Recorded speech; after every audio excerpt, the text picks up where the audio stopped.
1 second here.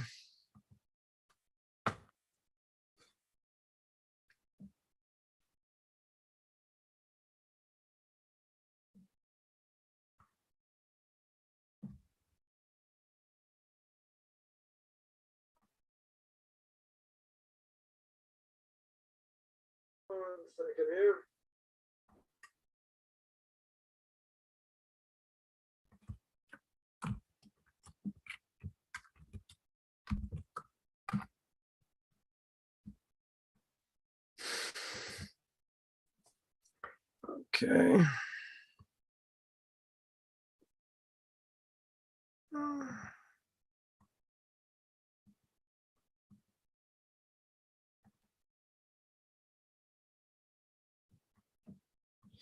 All right, welcome everyone to this Q&A. Again, want to welcome everyone to this Q&A. So, whatever, I was listening to something the other day, which, whatever, generates a question. I would say it's a common question, and whatever, it's a general question, and then really more a question in Jewish philosophy, right? And that is the question about Tekhelet, right? About wearing, on Tzitzit, this blue, purple string, well, it's really a dye that they dye the string because the Torah says that there's an obligation according to the Torah to wear Tekhelet, right? Certainly for a Jew. We'll see how this applies to a non-Jew, right? To a Noahide, in a second. And that is that the Torah says I have to wear Tekhelet. Now, not everyone wears Tekhelet today, right? Someone sees any Jews walking around, they see, most people, if they wear tzitzit, they're white strings, right? They don't wear Tekhelet. There are some that will say we now have the Tekhelet, of yesteryear, so to speak, or from way back when. We have the real Tekhelet today. And they'll claim, and this is where the question comes in, and they'll claim that even, let's say this Tekhelet is the wrong one. Let's say it's not the right color, right? Not the right, the Tekhelet, the Gemara says, comes from a chilozo, right? So we say, the ones that claim we have the real Tekhelet today, comes from a snail, from a certain type of snail, right? The Tekhelet, maybe 100 years ago, 150 years ago, they claim came from a cuttlefish, which most rabbinical authorities say hold, is not, not the right one. Certainly not, not the right Tekhelet. But even if that would be the case, we hold, practically speaking, that even if, let's say, the color is wrong, or the animal, the fish, snail, whatever it is that we get Tekhelet from, is not the right one. Now the question is it forbidden for a Jew to wear it, even if it's the wrong one? So we hold, practically speaking, that if you wore the wrong Tekhelet, i.e. it's not the right one, and you have the other strings also, it's okay. You don't nullify the mitzvah, right? You don't nullify a mitzvah in the process. Now, the question would be, if you don't nullify the mitzvah in the process, why not say that at the very least, if a person wears it, I get the mitzvah wearing Tekhelet, right? You don't lose anything. You don't lose anything by wearing it, right? So the ones that'll say, even if it's not the right thing, you don't lose anything. Just the opposite, you gain, right? What do you gain? You gain by wearing Tekhelet, right? That's it. That's what we gain, right? So according to them, you don't lose. I put on this Tekhelet. Could be the wrong one. Okay. But it doesn't nullify the mitzvah. Very good. If it doesn't nullify the mitzvah, then what's the problem? Why should there be an issue? Why would people who don't wear Tekhelet, why would that be an issue for them? Now, I mentioned earlier, this is why it comes, it comes in handy now, and it's going to apply to non-Jews. Right? It's going to apply to Noahides over here. Why? Because as Mori Rebbe, Arav Agon Moshe Shlita should be well, that I've heard him say many times, I've heard other great rabbis say the same thing. And that is, if we're not sure, right? If we're not sure over here that it's the right thing, how could you wear it? How in the world could you wear it? Right? You shouldn't wear it. Why? Why aren't you allowed to wear it? Because we don't have a tradition. We don't have a tradition. So if we don't have a tradition, like we said, my Rebbe said many times, you don't have a tradition, we don't do it. Right now, how's it applied to non-Jews? How's it applied to Noahides over here? It applies to Noahides because if they do things, let's say they want to keep mitzvahs that Jews keep. They want to keep Shabbos, let's say. In a similar way Jews do. So that they're not allowed to do. Why are they not allowed to do many things? Because the Rambam says that's called Chidushei Das. What does Chidushei Das mean? It means you're innovating like a new religion. So therefore, Islam would be forbidden, certainly as a false religion, because they go against what Moshe Rabbeinu says. Can't go against Moshe Rabbeinu, right? They make up a new religion, a false religion. They make up a false religion. You're not allowed to, right? That's called Chidushei Das. So too by the Christians, same thing, false religion, right? So too by the Hindus and everybody else, because they're going against Moshe Rabbeinu. They're going against what the Torah says. Now, that being the case, this is not a small thing, right? In other words, some people are going to say, let's say this is the closest thing to real Tekhelet that we found. Let's say it is, okay? Could very well be. But the vast majority of people don't wear it. Now, some are going to say, some will say, but if it's the closest thing, what's the big deal? At the very least, we might be doing a mitzvah. We might be performing a Torah command of wearing Tekhelet. Could very well be. But see, they sort of poo-pooed this. And they said, okay, I understand. The argument's going to be, we don't have a tradition on it. Right? But if it's the closest thing we have, okay, so what? Does it make a big difference or not? That we don't have a tradition. So some people would say, doesn't matter. It's something very close.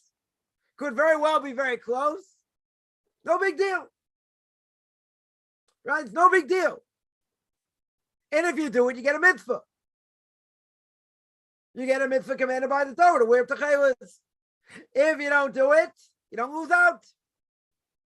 But see, they wanted to poo-poo this idea, and say, come on, so what if we don't have a tradition on it? We're very close. And if we're very close, it could be the real thing. Very good.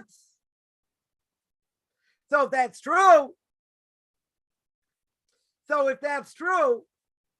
then what's the big deal? Right? What's the big deal over here? And the big deal is my Rebbe said, and I've heard him say a number of times, you don't do it. It's not something you just push away. They didn't say, oh, but we don't have a tradition on it. Big deal. What do you mean big deal? You're right. I get it. The fact you don't lose by doing it. True. And this may be the right thing. Could be. And it doesn't nullify the mitzvah. Also, it doesn't nullify the mitzvah, according to everybody. So if it doesn't nullify the mitzvah, big deal. Right? What's the big deal? So there's Mori Rebbe and other great rabbinic authorities. They say it is a big deal. 100% is a big deal. Because you don't mess around with mesorah. You don't mess around with tradition. And if you don't have a clear-cut tradition, you don't do it. It's not something we do. Again, so the question is, but you don't lose. You don't lose over here. If I don't lose, so what? So what's the big deal? So the big deal is we don't have a tradition. When you don't have a tradition, you don't do it. All the more so if you have a tradition that says it's wrong, for sure you don't do it. Right? So you got people who want to be quote unquote super Noahites. I've spoken about this a lot. And they want to say I can do things almost like a Jew, where things don't apply, where they totally don't apply. You don't make up your own religion. Just because Noahites don't have, so many mitzvahs to do. What do? You don't piggyback on us. You don't say, okay, I want to keep Shabbos, I want to keep this. Maybe not exactly like a Jew, but they want to do things that are forbidden, that they shouldn't do. That's making up your own religion. Right? So there are two things here. One is making up your own religion. That non-Jew is not allowed to do. Right? As the Rambam and others say. Can't make up your own religion. Can't go against Moshe Rabbeinu. And the second thing is, just because we don't have a tradition on it, it means you don't do it. That's what it means. It means if we're not sure, it doesn't matter if you don't lose out. It doesn't matter, if it's not going to nullify the mitzvah. We don't go bridging gaps here. We don't make it up as we go along and say, okay, so what? Big deal that we don't have a tradition. It is a big deal. I don't know why some people may think it's not a big deal, even if you don't lose out, because it's a very slippery slope. It's a very slippery slope. Give one example. Sephardic people have a tradition which grasshoppers are permissible to eat. Now, I'm sure Ashkenaz say, wow, I want to be Sephardic now so I can eat grasshoppers. They have the high in protein, okay, whatever it is. But an Ashkenaz, right, someone who's Ashkenazic, we don't have a tradition. So if we don't have a tradition, and a Sephardic person says, here, you want to eat some grasshopper? Can't eat it. Even if he has a tradition. Right? Even if he knows exactly which ones are kosher or not. We don't. Right? Now, person can say, if he knows, if this Sephardic person knows, so what's the big deal? He's got a tradition. Very good. He's got a tradition. We don't. So we're going to rely on someone's tradition we don't hold of? That doesn't make any sense. At the same time, a person, again, even if you don't lose out, you don't transgress anything. It may even be the right thing, maybe. Even though many rabbinical authorities will say not like that. But even if you don't lose out, you don't do something that's been ingrained in my head forever, right? We don't do anything you don't have a tradition on. If it's not clear cut. Right? Some people don't eat turkey for that reason. That, some people hold we don't have a clear cut tradition about turkey being kosher. I remember once, I spent Shabbos by my Rebbe, and I asked him this question. We're eating lunch, just him and me. So I asked him, by the way, do we have a tradition on eating turkey? He goes, I don't know, but you just ate it. As I go, whose rabbinic supervision is it? He says, don't worry, you can eat it. It's okay. There's some people who won't eat it. Why not? Because we don't have a clear-cut tradition. Now again, me personally, it's been ingrained in my head. I would not say that's a small thing. Because as the Torah giant today said, and I've heard him say many times, you don't do anything, and you certainly don't make blessings or do any mitzvahs that don't have a tradition. It's not what we do. And it doesn't matter if you don't lose out. We don't have a clear-cut tradition. It's the closest thing. It might be the closest thing to real Tekhelet today. You don't lose out. Big deal. So what if you don't lose out? What do I care you don't lose out? The fact is we don't have a clear-cut tradition. If we don't have a clear-cut tradition, you don't do it. So we don't make a blessing on it. You don't say God's name could be a blessing in vain. Certainly could be a blessing in vain. Even in this case, it wouldn't be a blessing in vain. Why? Because it's kosher anyway. But I want to make clear, the Jew wannabes, i.e. JITs, Jews in training, or Noahites, you don't do things you don't have clear-cut tradition on to do. You don't make it up as we go along.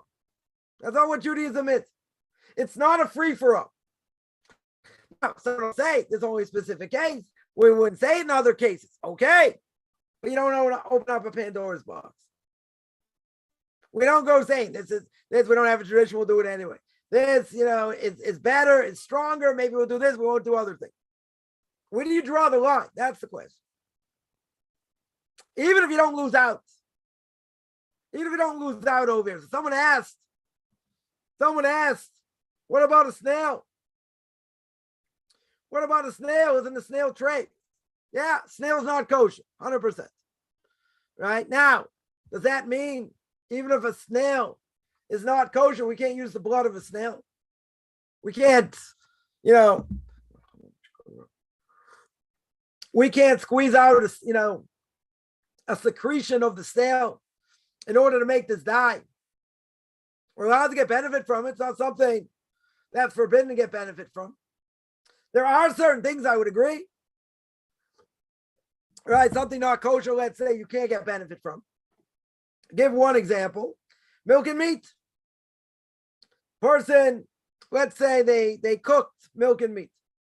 Kosher milk, kosher meat, you cook it, becomes prohibited. Now, it mentions 3 times in the Torah. You're not allowed to cook a calf in its mother's milk. Why is it mentioned 3 times? One is because you're not allowed to get benefit from it. You're not allowed to cook it, even if no one's going to eat it. And you're not allowed to eat it. Right? Can't even give it to a non-Jew to eat. Can't give it to anybody to eat. Right? So there, milk and meat together can get benefit. Right? So I can't do business. I can't have stock in such a place. Why not? Because again, you can't get benefit from milk and meat. Even if you tell me not everything sold, let's say McDonald's, person had stock in McDonald's, right? You have to have stock in McDonald's. You'll say not all the money McDonald's makes is from hamburgers, okay? But the reality is a lot of it is. So you're getting benefit from milk and meat, right? You can't do business with forbidden things. That you're not allowed to do, right? Let's say trade meat, non-kosher meat. I can't make business selling it. That I'm not allowed to do, right? So certain things I can't get benefit from. Certain things, you're right, snail's not kosher. But who says I can't use the dye?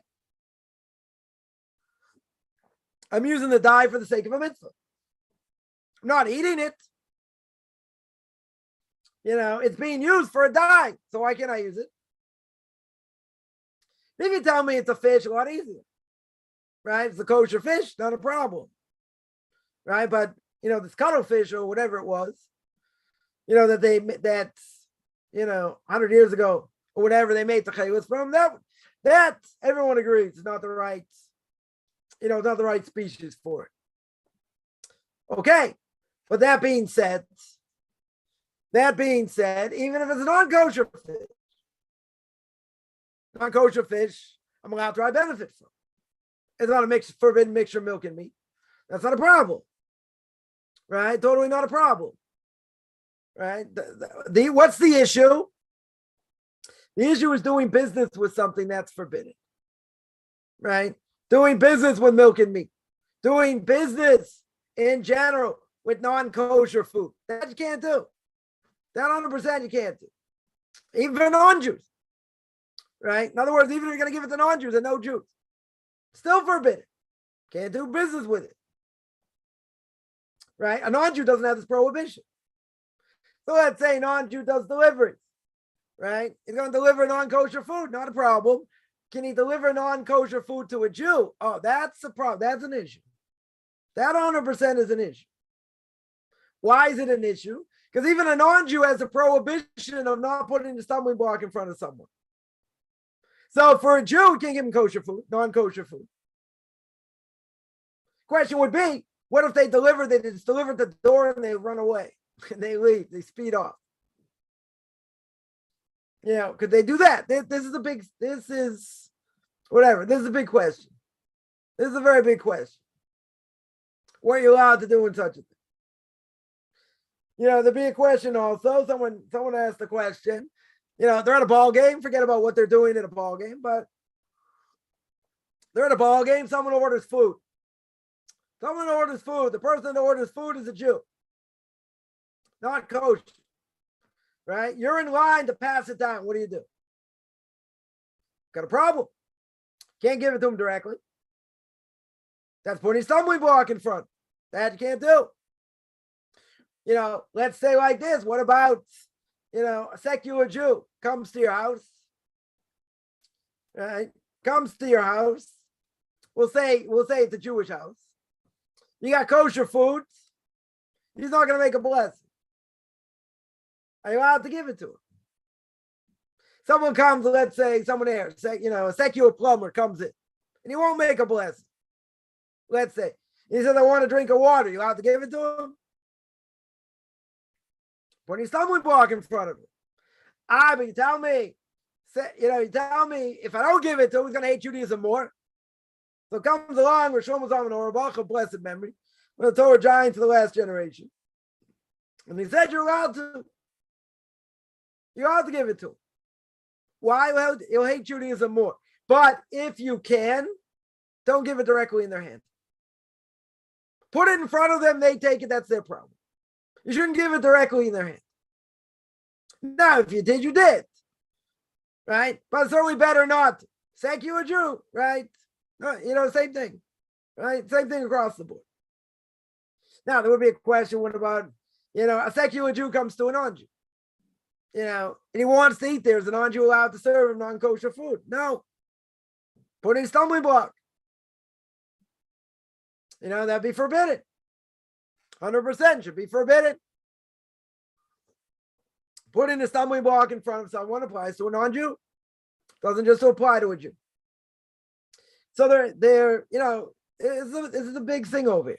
It's not a small thing. Right? So we have leniency.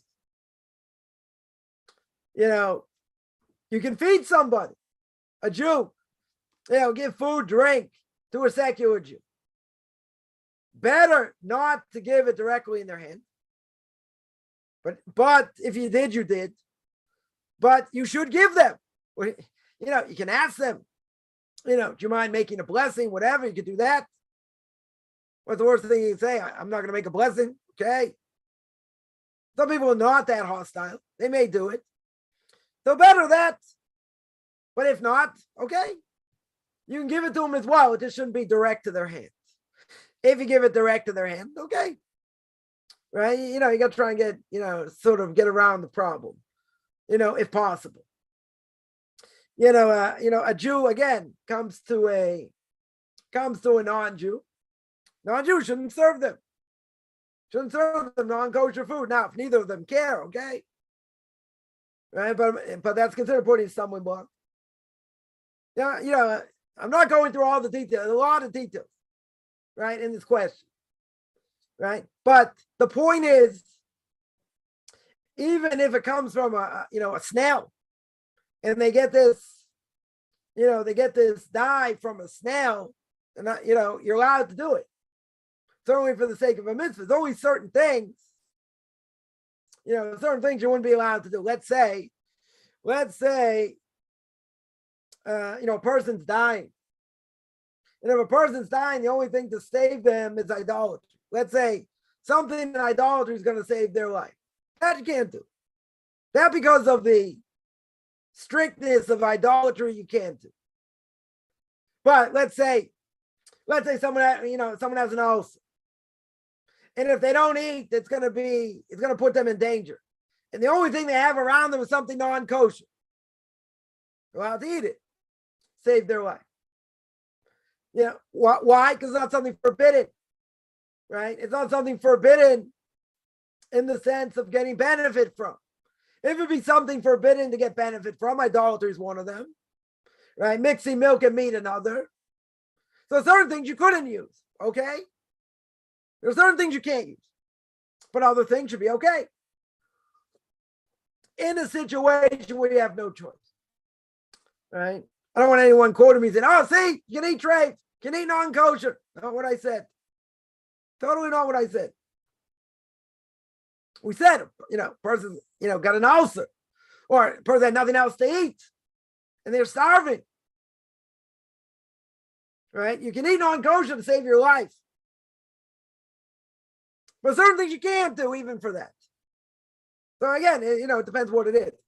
But, of course, there's always a but. And if it's for the sake of a mitzvah over here, it's not forbidden.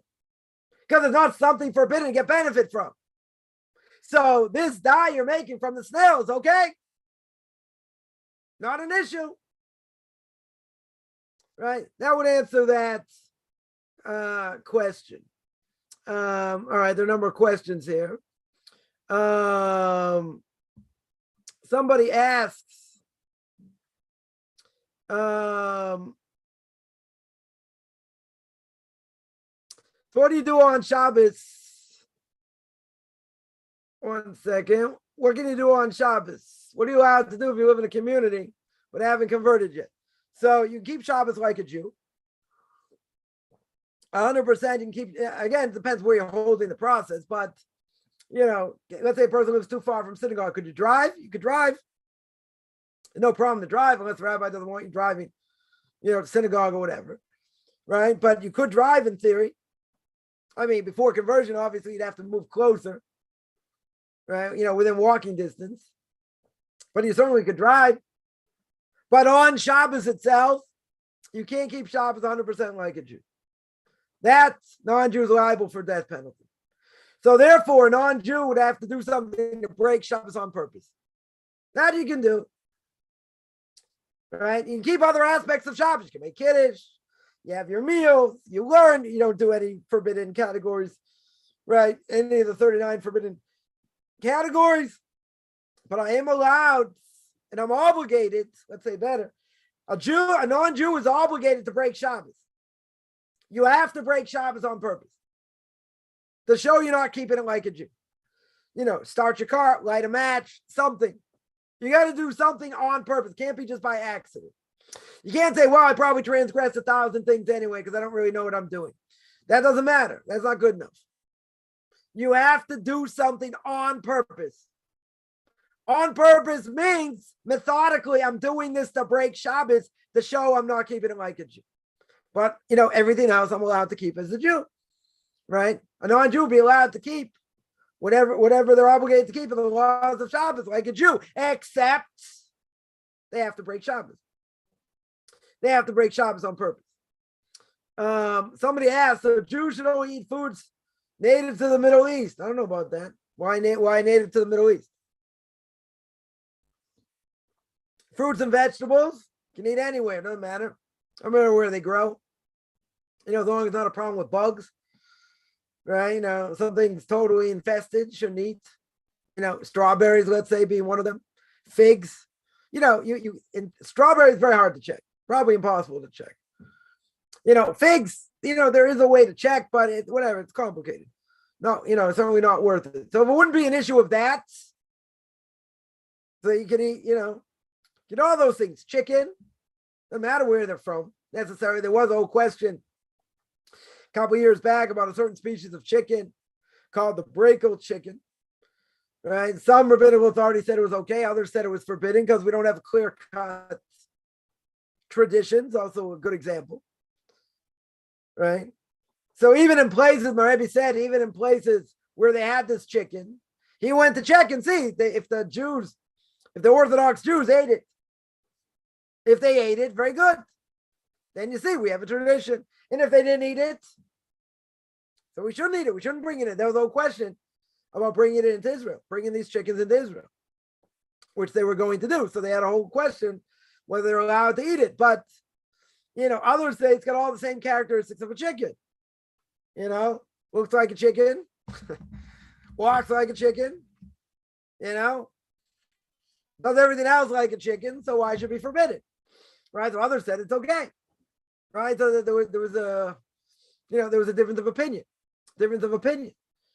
So I wouldn't say it's just foods native to the Middle East.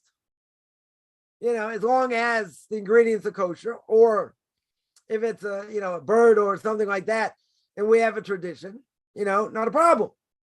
Certainly not a problem. So, most chicken, I would say, shouldn't be an issue. Turkey, some would say, is an issue. Could be maybe some species of duck. Maybe some people won't eat. Not really sure. There was a whole question spoke about last week about what we call tsar Rabbi Chaim, about animal suffering, right? When they suffer, we're not allowed to make animals suffer. So the question was, what about, let's say, ducks that are force-fed? Chickens are different in many ways. They feed them a lot. They get very big very quick. So it could always be a question of the sinews, right? If they walk, they could make themselves into a trafer because they could rip one of their tendons or one of their sinews, right? But, even if that's the case, and they force feed them in such a way, doesn't mean I can't eat it. It might be a moral issue, right? What was the question we asked by veal? Veal was an issue, right? The way they keep veal, we keep it in a small box, in a small cage, right? So the meat's more tender. So there, people will say you shouldn't eat veal. But what if it's ritually slaughtered? Could I eat it if it's ritually slaughtered? Not a problem. Wouldn't be forbidden to eat it. What about the fact of how it's kept? True. And not kept in the most humane way. Probably hasn't changed over the years, but let's say, let's say that's the case. So if that would be the case, if it was ritually slaughtered, am I allowed to eat it? Right? Am I allowed to eat it? I'd be allowed to eat it. I wouldn't have a problem eating it. It's a philosophical issue, not a kashrus issue. Kashrus, we have a tradition on veal. Only question is the way it's kept. That doesn't change anything. Someone asked, can you sit in a car with pigskin seats? Yeah. Pig is not forbidden to get benefit from. Pigs are allowed to get a benefit from. Right? That's not a problem. That's not a problem. And let's say you see by John Wayne, he was dying, they put in a pig heart. I get benefit from that. I mean, didn't live very long with it, but I can get benefit from it. Right? You can sit on it. You could, I don't know, if you wanted to use its skin for a football, right? Use its skin for a football. Is that a problem? No, not a problem. Definitely not a problem. Right? So therefore, if you had leather, if you had a seat, if you had a seat, let's say in a car, or let's say a sofa, I don't know. Let's say a sofa, had pigskin leather, not a problem. Right? What about an alligator? Can't eat alligator. Can I buy alligator boots? If they use the skin to make boots, is that a problem? Not a problem. Can get benefit. There are certain things can't get benefit from. But non-kosher animals in general, I get benefit from. I can't do business with them. That's a different issue. That's a totally different issue. But to get benefit in this case, be okay. Someone asked, they use snails today. That's what they use.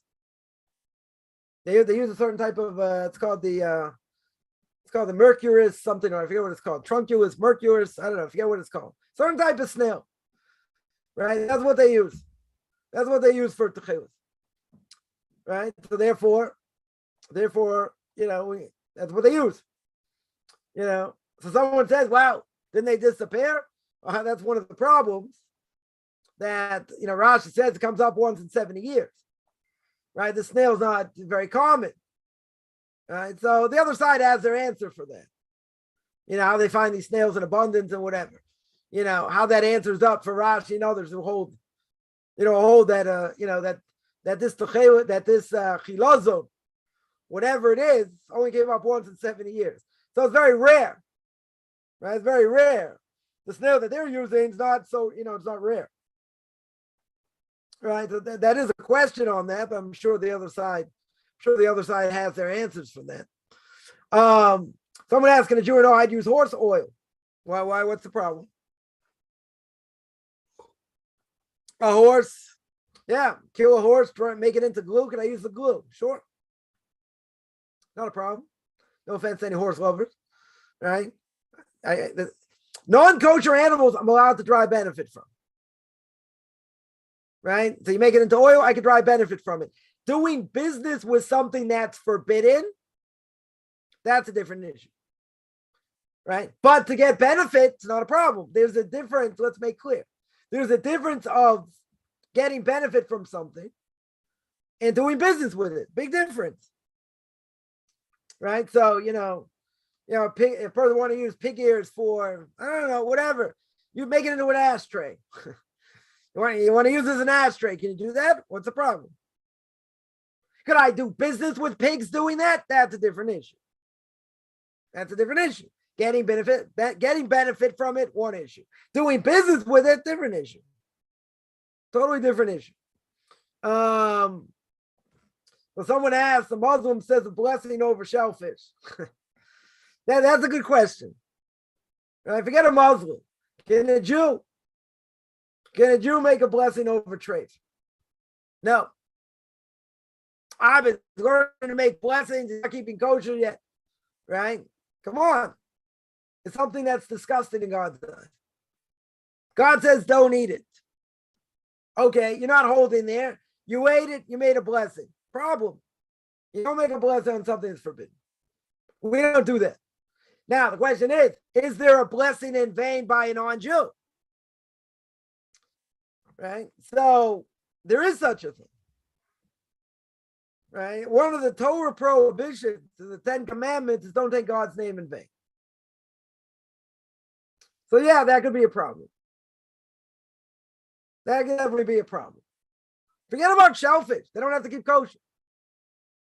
But they're using God's name for something they shouldn't. Right? That would be a problem. If it's forbidden to say God's name in vain, this would be one of them. Be a Muslim, be a Christian. If a Christian made a blessing on something, be the same thing. Wouldn't be any different. Someone asks, secular Jew doesn't know the blessing. Can you show it? Sure, why not? JIT. I can certainly, show that to them. All right, that wouldn't be an issue.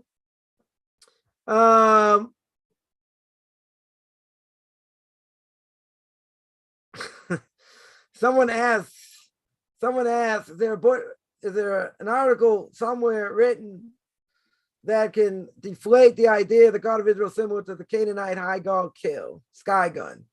I don't know. Is there a proof against it? I have to look into it more, see what this whole thing's about. What they claim.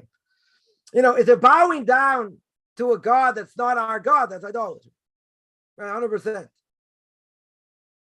Right? If they're claiming, it's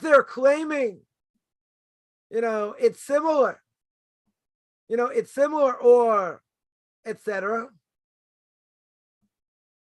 That's different. That's a different issue. If they're similar, many rabbinical authorities hold that when it comes to Islam, they pray to the same God. Most rabbinical authorities hold it's not idolatry. But even if it's not idolatry, it's a made-up religion, it's a false religion. Right? So even we say it's the same God doesn't mean it's not true. Let's say it is the same God. Some say it's not. Some say it really is idolatry. We don't hold that way. Practically speaking, we don't hold that way. Not only that, but if a Jew had nowhere to pray, and the only place to go was a mosque, he could pray there. Jew could pray there. Can't pray in the church. Not allowed to pray in the church. Right? But let's say according to whoever it is, that hold that this high God is similar to our God, or is our God. Okay. So let's say it is. So are they keeping what they're supposed to keep, or is idolatry? If it's idolatry, who cares what they say? Similar, it's not similar. Listen, they make the claim. I'll give an example. Give a good example. There's a claim. I mean, not a claim. There's a story out there similar to the story of the flood. What's the famous story similar to the story of the flood? Gilgamesh. Right? So I remember, taking a class in biblical criticism, which, and it's part of the conservative movement, which they say explicitly either makes you Orthodox or an atheist. Right? So they want to say, well, it's similar. You got the story of the flood is similar. Hammurabi's code, similar 10 commandments. Okay. So what? What do I care if it's similar or not similar? Right? What are they going to claim? Just like this question. What are they going to claim?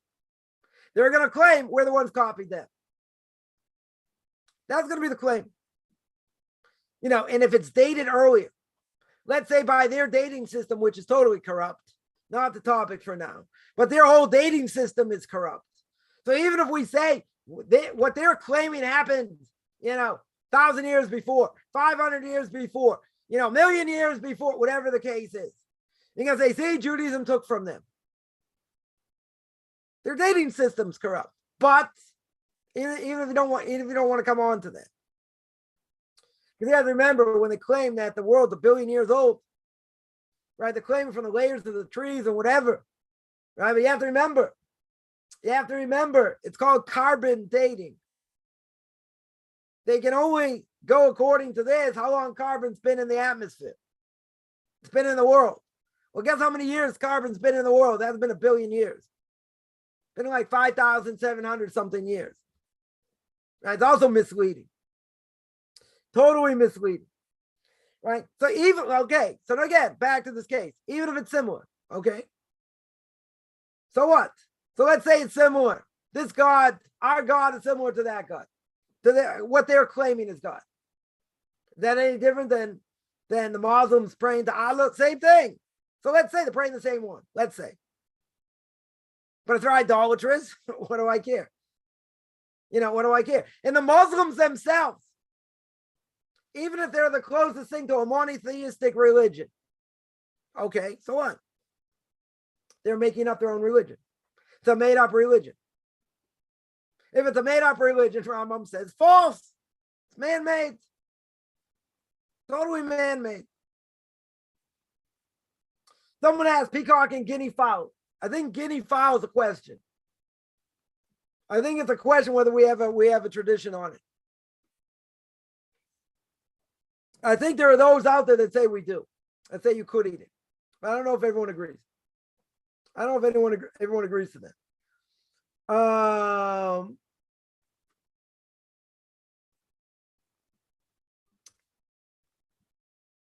Yeah, someone asks, isn't the secular government a stumbling block?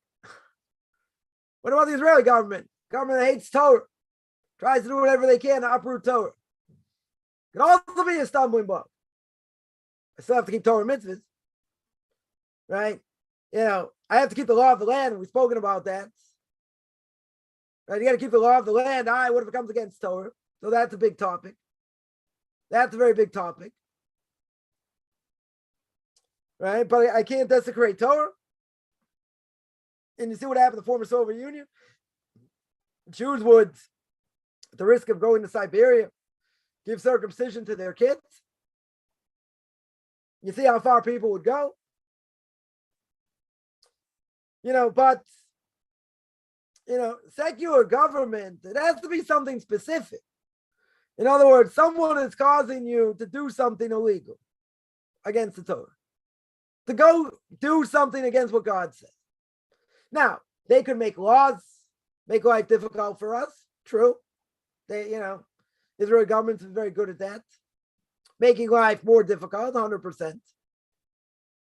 Is that a stumbling block? Not necessarily a stumbling block.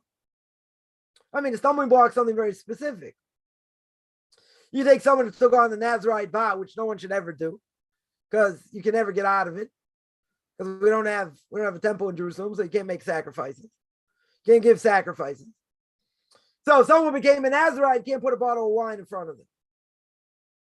That's putting the stumbling block. You can tell me this person can get wine somewhere else. Okay. But you're putting it directly in front of them. That's a stumbling block.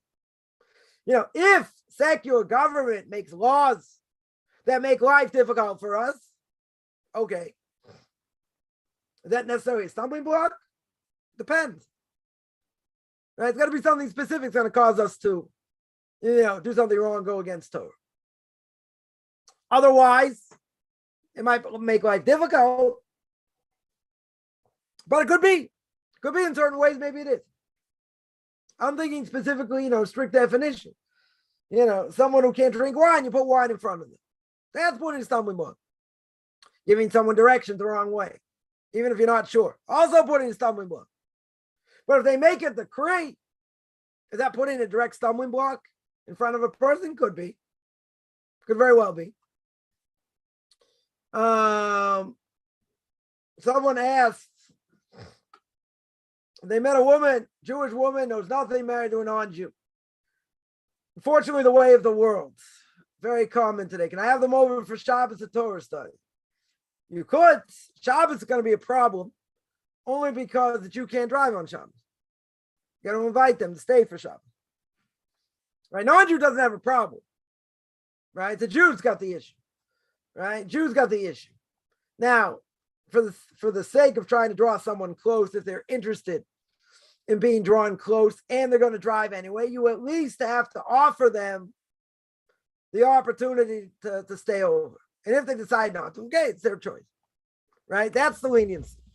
You can't just invite them and say, well, I know they're not going to stay anyway. No. You got to invite them. If you're going to invite them, you have to tell them.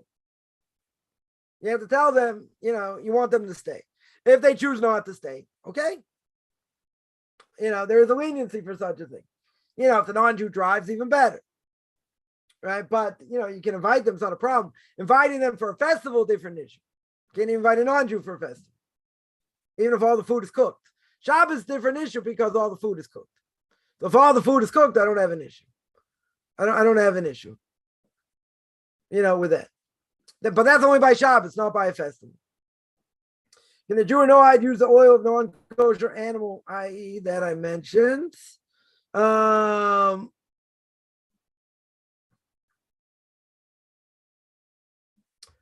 asked, why is the rabbi trying to pass stunning an animal before slaughter?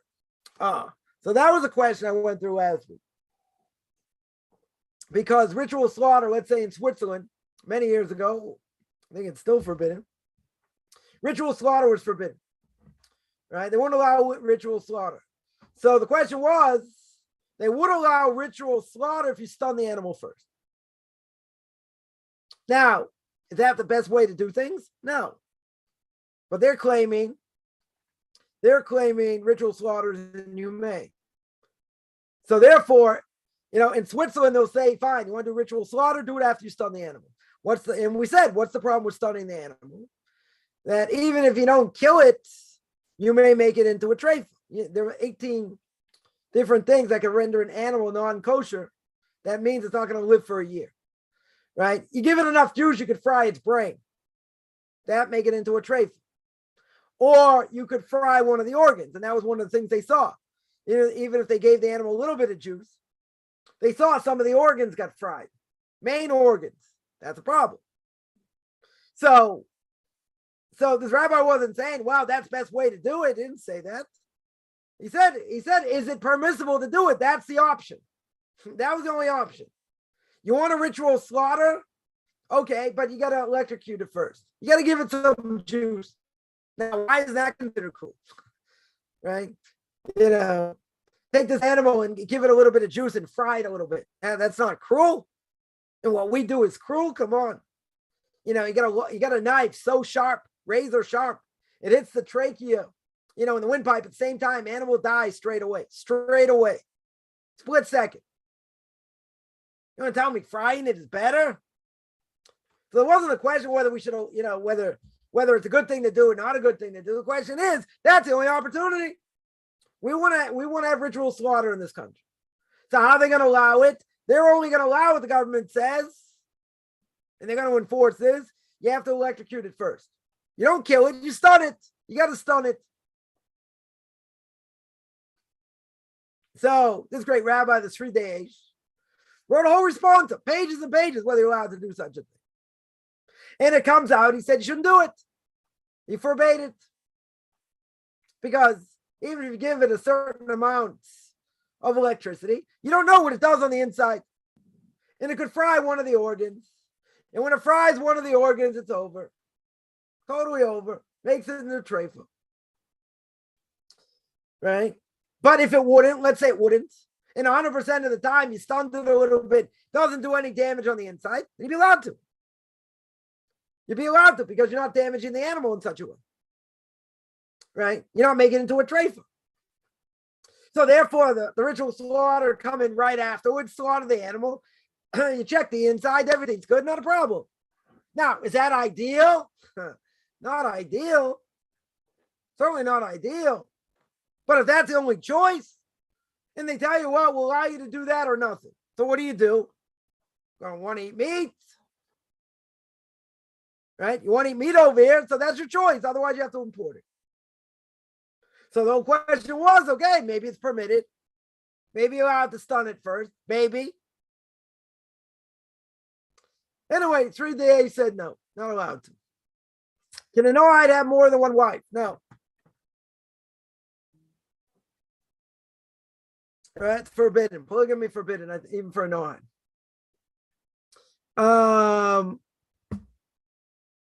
Yeah, any other questions?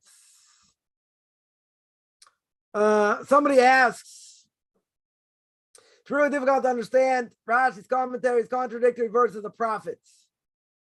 Can I make a session on it if possible? You can send me all the places where contradictory, we discuss it. We can discuss it. There's learning Tanakh. I just want to point out, I mentioned this many times. Learning Tanakh is very hard. And I understand as former Christians, people want to learn Tanakh. Right? They want to learn Tanakh properly. I get it. Right? Makes sense. It makes sense. But it's hard to learn. Right? Not only that, there are contradictory verses about Messiah coming. And how it's going to be. So the Rambam doesn't say don't learn Tanakh.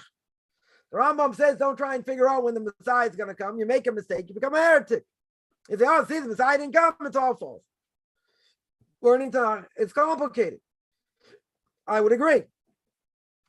So yeah, there are times that the prophets, the writings may seem to contradict Torah.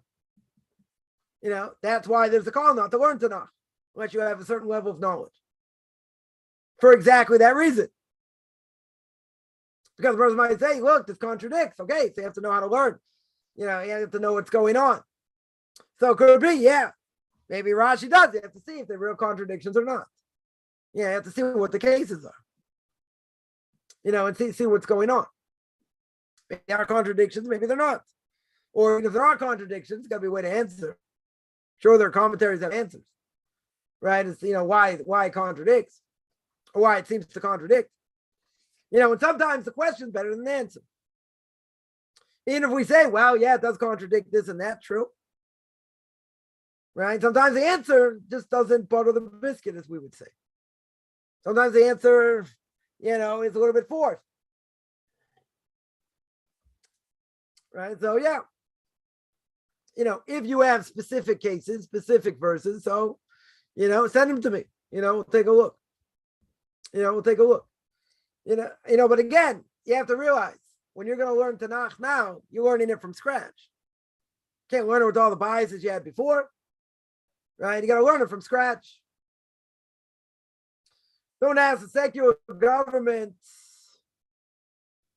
issues a restraining order against the Jew. Yeah, so what are you supposed to do? The restraining order, Jew broke the law. What if he didn't break the law? You do everything to get him out.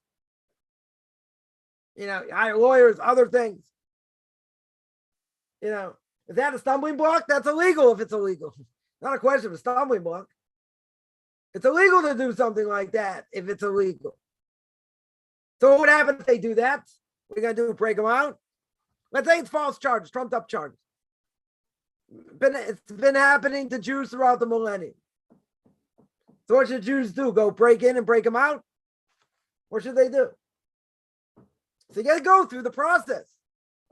Even if it's corrupt, right? The whole question, in the laws of damages, about dayanim, rabbinic court judges, right? Whether they're allowed to give testimony in non-Jewish courts, right? So there's a distinction.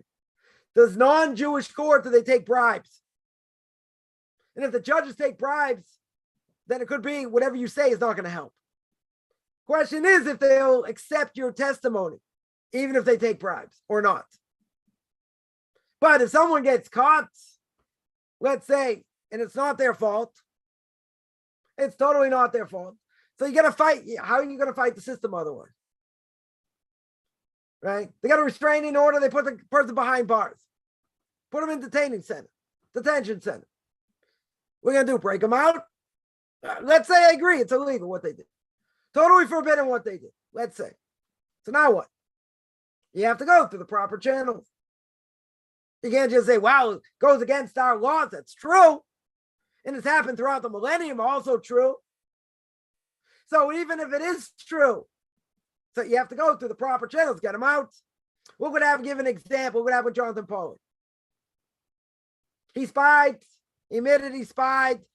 Not for an enemy. Not for an enemy. He was in solitary confinement for like 25, 30 years. Unbelievable miscarriage of justice. What were people supposed to do? That was totally miscarriage of justice. For whatever reason, he had to go through it. And eventually they got him out. But they had to go through proper channels. And repeals and this and all kinds of things. That was a huge miscarriage of justice. What would happen to Rubashkin? Rubashkin was supposed to get 27 years. Right? For something relatively small. Relatively small in the bigger scheme of things.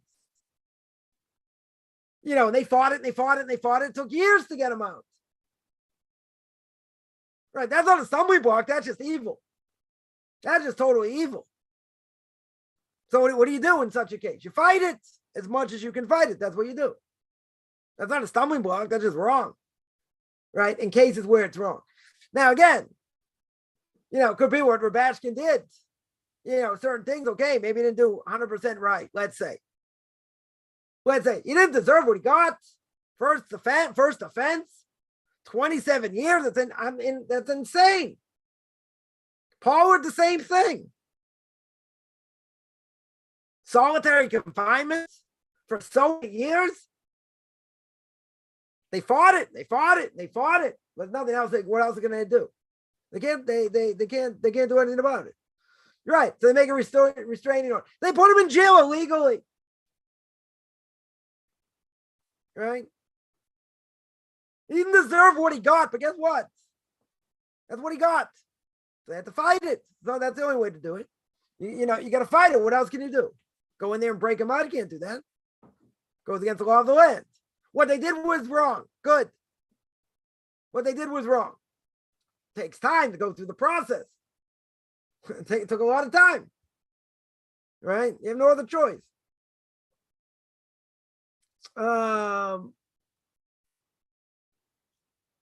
Yeah. Any other questions?